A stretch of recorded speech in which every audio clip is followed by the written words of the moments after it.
Assalamualaikum warahmatullahi wabarakatuh. Hari ini saya akan menjelaskan tentang tekanan hidrostatis. Nah, tekanan hidrostatis adalah tekanan zat cair yang dipengaruhi oleh kedalaman air dan massa jenis air. Kedalaman air itu simbolnya H kecil, sedangkan massa jenis air itu rho. Nah, ini dibacanya rho. Sebetulnya ada tiga, satu lagi adalah G atau gravitasi bumi. Nah, tekanan hidrostatis dipengaruhi oleh tiga hal ini. Oke, yang paling disorot adalah dua ini nih, yang kedalaman air dengan massa jenis air. Dapat ditarik kesimpulan yang pertama, semakin dalam suatu air atau zat cair, maka tekanan hidrostatisnya itu juga semakin besar. Oke, pH itu tekanan hidrostatis ya, pH. Nah, yang kedua, semakin besar massa jenis air, rho-nya semakin besar, maka tekanan hidrostatisnya juga semakin besar.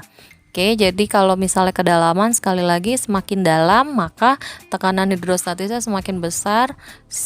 Kalau massa jenis, semakin besar massa jenis maka tekanan hidrostatisnya juga semakin besar. Jadi ini dikatakan sebanding. Oke.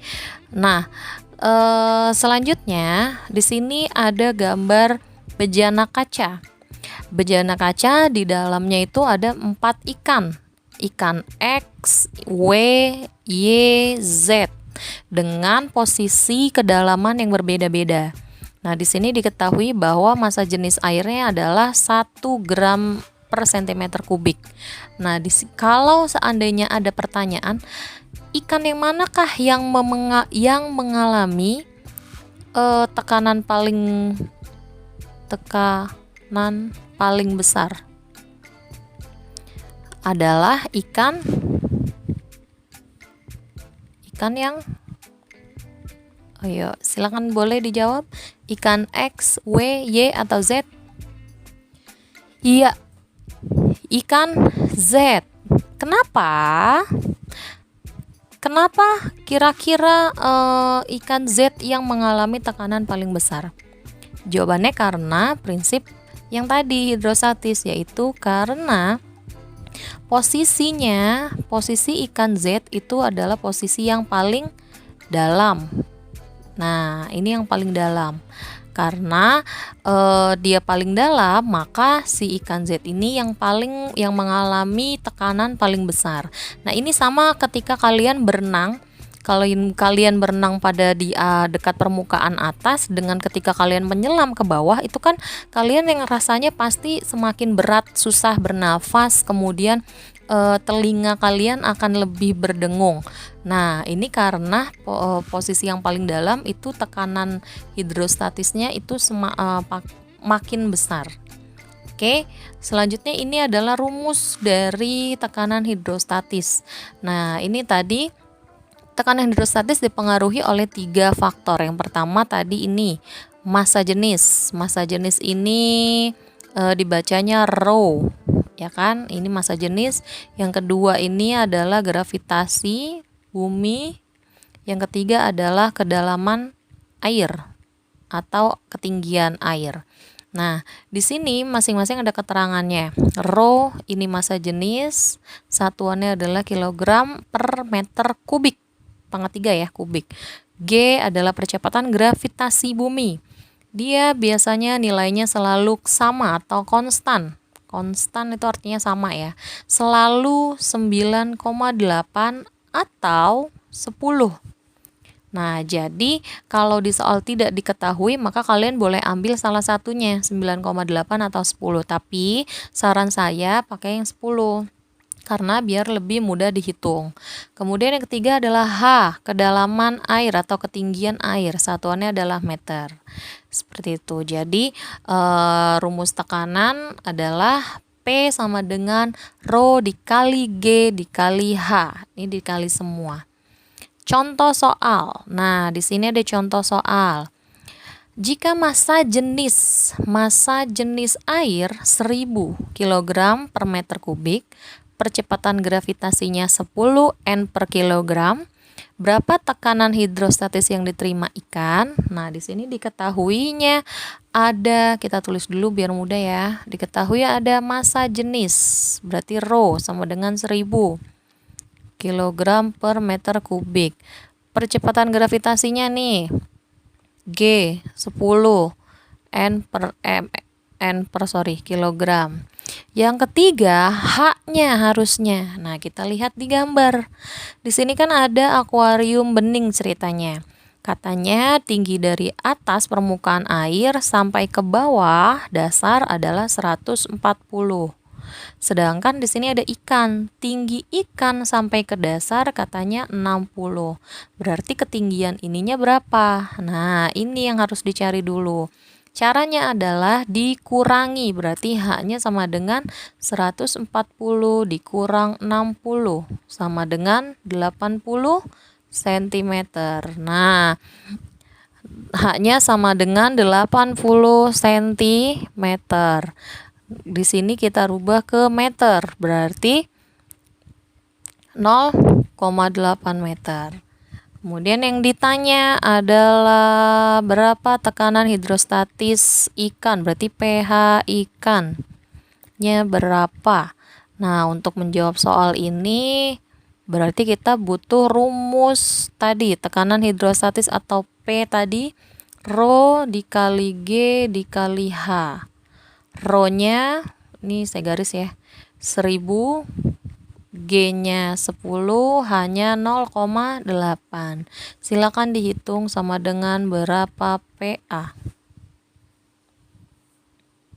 Ya, jawabannya adalah 8000 PA atau Pascal. Ini contohnya hukum atau tekanan hidrostatis. Oke, setelah ini kita akan mempelajari tentang hukum Archimedes. Oke, sekarang kita akan belajar tentang hukum Archimedes. Hukum Archimedes berbunyi, jika benda dicelupkan ke dalam zat cair, maka benda itu akan mendapat gaya ke atas atau Fa yang sama besar dengan berat zat cair yang didesak oleh benda tersebut. Nah, ilustrasinya yang mudah kalian silakan bayangkan. Ada sebuah gelas bening yang terisi oleh air yang penuh. Kemudian kalian celupkan itu si balok. Jadi ada balok, kalian masukkan ke dalam gelas tersebut, maka yang terjadi adalah kemungkinan ada beberapa volume air yang tumpah. Jadi ada beberapa volume air yang tumpah. Nah, ternyata menurut hukum Archimedes, air yang tumpah ini beratnya sama dengan balok yang masuk ke dalam air tadi. Nah, jadi ini karena mendapatkan gaya ke atas atau Fa tadi sama besar dengan si balok tadi. Nah, ada hubungan antara Fa, W, dan Rho. Oke, di sini ada Fa itu adalah gaya apung atau gaya ke atas ya, jadi kalian boleh menyebutnya gaya apung. Kemudian ada W di sini adalah berat suatu benda gitu, jadi itu simbolnya W. Kemudian ada Rho, ini pasti kalian sudah tahu, yaitu massa jenis zat.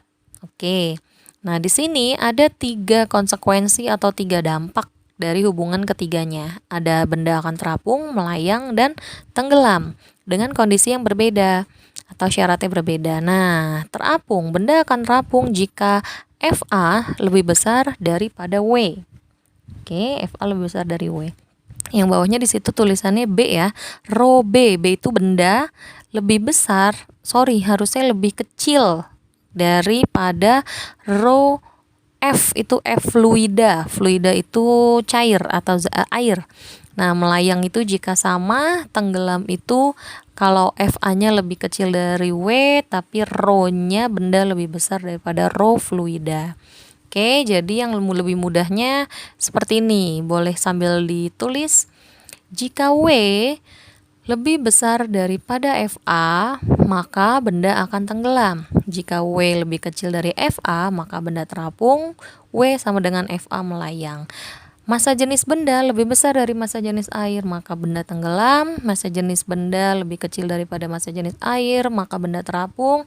Jika massa jenis benda dengan massa jenis air sama, maka kemungkinan benda akan melayang. Nah, konsep Archimedes ini bisa diterapkan pada kapal laut. Nah, atau bisa juga di kapal selam. Nah, ini yang menyebabkan kenapa kapal laut itu bisa terus berjalan di atas air.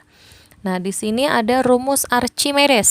Oke, di sini ada rumus Archimedes yaitu FA sama dengan ρ dikali G dikali F. Titik itu dibacanya dikali ya. Kemudian keterangannya FA itu adalah tekanan Archimedes, ρ-nya massa jenis, G-nya gravitasi, seperti yang tadi sudah dijelaskan bahwa gravitasi itu selalu 9,8 atau 10, V-nya adalah volume benda yang tercelup, satuannya meter kubik, M pangkat 3. Oke, di sini ada contoh soal hukum Archimedes. Berapa volume lambung kapal yang tenggelam ke dalam air laut jika berat air laut yang dipindahkan akibat lambung kapal yang tenggelam adalah 20 Newton? Maka di sini adalah 20 NFA-nya. Massa jenis air laut 1025 itu ρ, kemudian gravitasinya tidak dituliskan, maka kita pakai 10. Kita permudah dengan menuliskan diketahui FA sama dengan 20 Newton, ρ-nya 1025 kg per meter kubik, G-nya 10 N per kilogram. Ditanya adalah berapa volume lambung kapal ya yang tenggelam ke dalam air. V berarti sama dengan berapa. Untuk menjawab soal ini kita membutuhkan rumus FA sama dengan ρ dikali G dikali V. Kita masukkan angkanya, FA-nya 20, ρ-nya 1025, G-nya 10, V-nya tetap V karena yang ditanya. Oke, 20 sama dengan 1025 dikali 10, tuh 10.250. Menjadi V sama dengan 20 dibagi 10.250, silakan dihitung. Oke, hasilnya adalah 0,00195 meter kubik. Ini hasilnya. Siapa yang benar? Oke, selanjutnya setelah ini kita akan membahas satu lagi di tekanan air, yaitu hukum Pascal. Oke, check this out. Oke, jangan lupa like, comment, share sebanyak-banyaknya ke teman kalian, and subscribe. See you the next video. Bye. Smoke weed every day.